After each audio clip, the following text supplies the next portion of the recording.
gente! Tudo bem? Eu sou a Letícia Magalhães, do projeto Juntos Somos Mais, e hoje a gente vai falar sobre Sócrates, um homem muito importante para a história e também muito importante para o vestibular. Então vamos lá?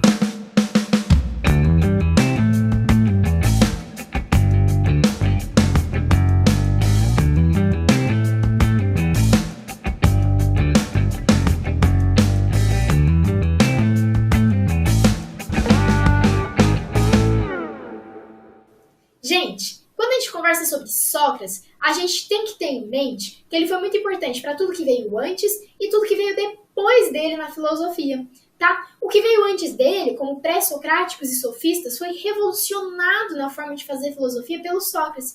E a gente vai ver isso na conversa de hoje. Mas ele também foi muito importante para tudo que veio depois. Platão, Aristóteles, a filosofia medieval, a filosofia moderna e a filosofia contemporânea utilizaram Sócrates como referência. A sua forma de questionar e a sua forma de buscar conhecimento foi referência para outras pessoas que fizeram filosofia, seja concordando ou seja discordando dele. Mas ele foi muito importante para tudo que veio antes e depois dele.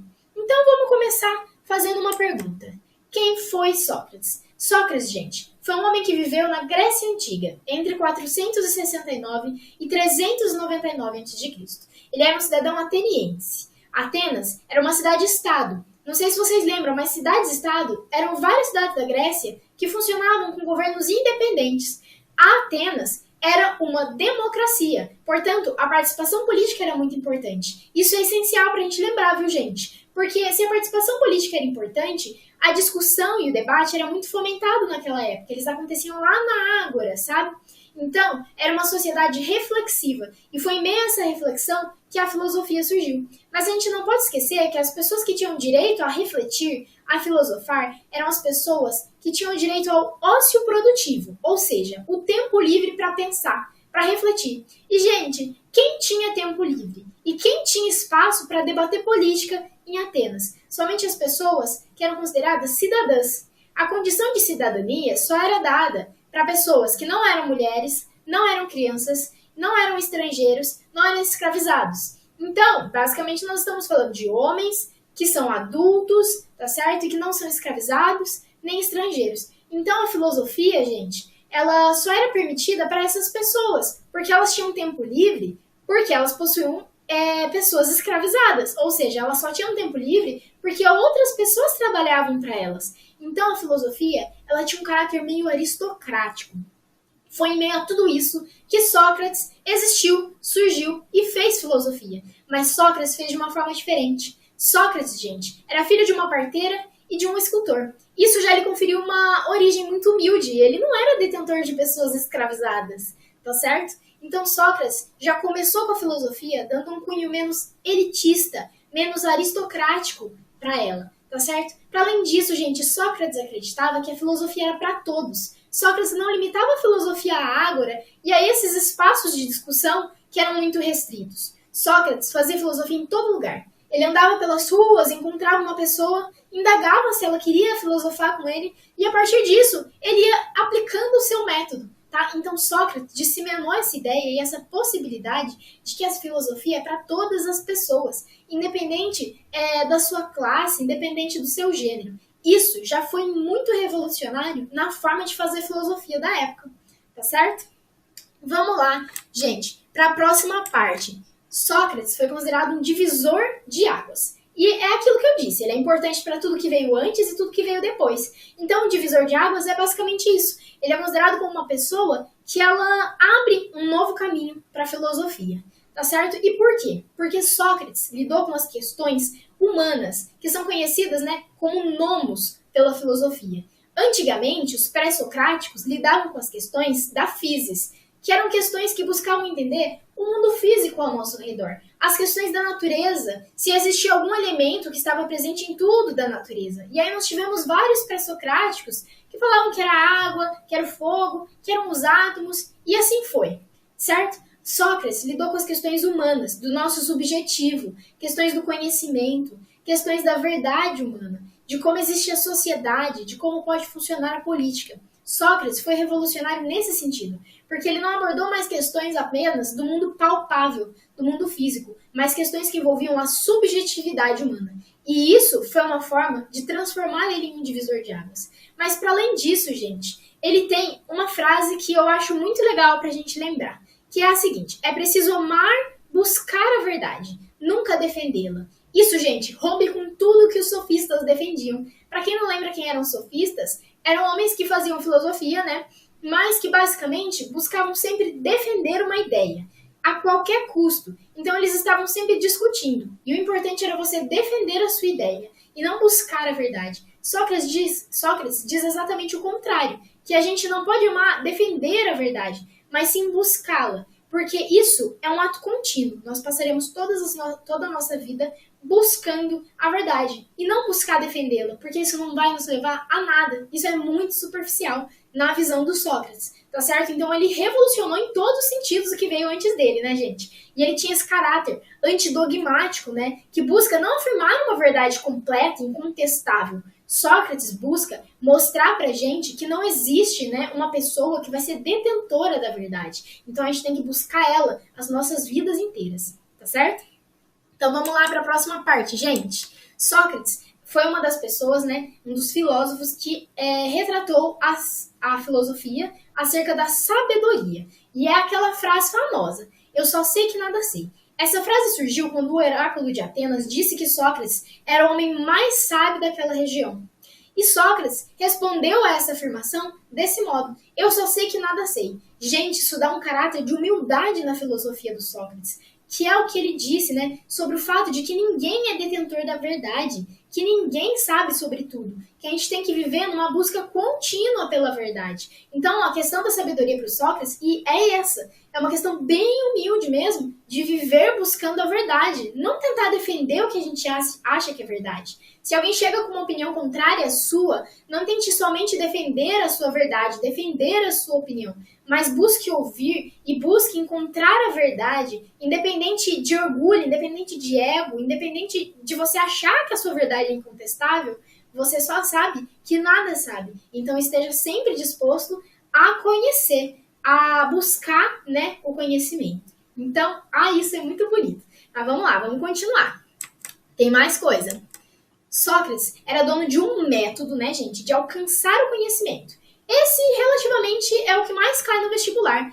É a forma como ele, né, nos mostra que ele chegava ao conhecimento com as pessoas, a forma como ele buscava a verdade, que se constitui em 3 etapas, mais ou menos. A primeira etapa é a exortação. Como eu disse, ele andava pelas ruas, encontrava uma pessoa e convidava essa pessoa para refletir, para filosofar junto dele. Esse convite para a pessoa, né, se ela aceitasse, era a fase da exortação. É quando você chega numa pessoa e convida ela a uma reflexão. Eu vou trabalhar tudo com exemplos aqui. Então é como se eu chegasse em você e perguntasse: vamos refletir sobre o amor? E você me diz: sim, vamos refletir sobre o amor. Tá certo, então a primeira etapa já foi, a da exortação. A segunda etapa é a que é constituída por indagação e ironia, tá bom, gente? Ó, funciona assim. Se eu fosse o Sócrates, né, conversando com você, Sócrates chegaria e falaria: o que é o amor? Ele faz uma pergunta. E vamos supor que você me responde: amar, o amor é quando você encontra a sua outra metade. E então eu te devolvo uma outra pergunta. Então você só é capaz de amar uma pessoa? Tá certo?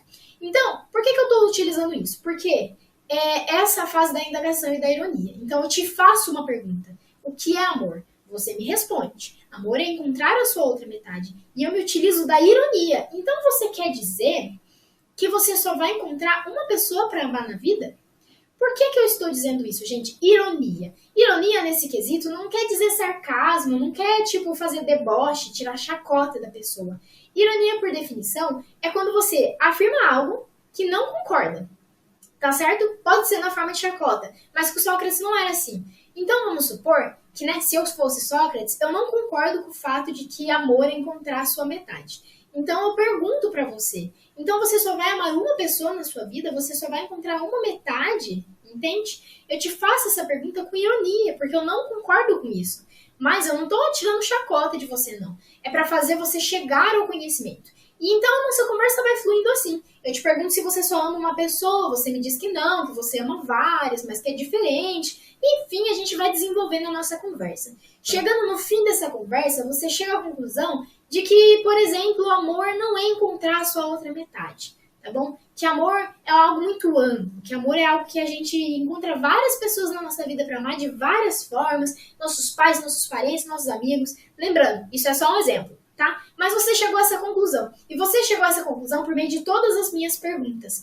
Essa é a terceira fase, né, do método do Sócrates, a maiêutica. Maiêutica significa parto de ideias, gente. Então é quando você vai parir a sua própria ideia.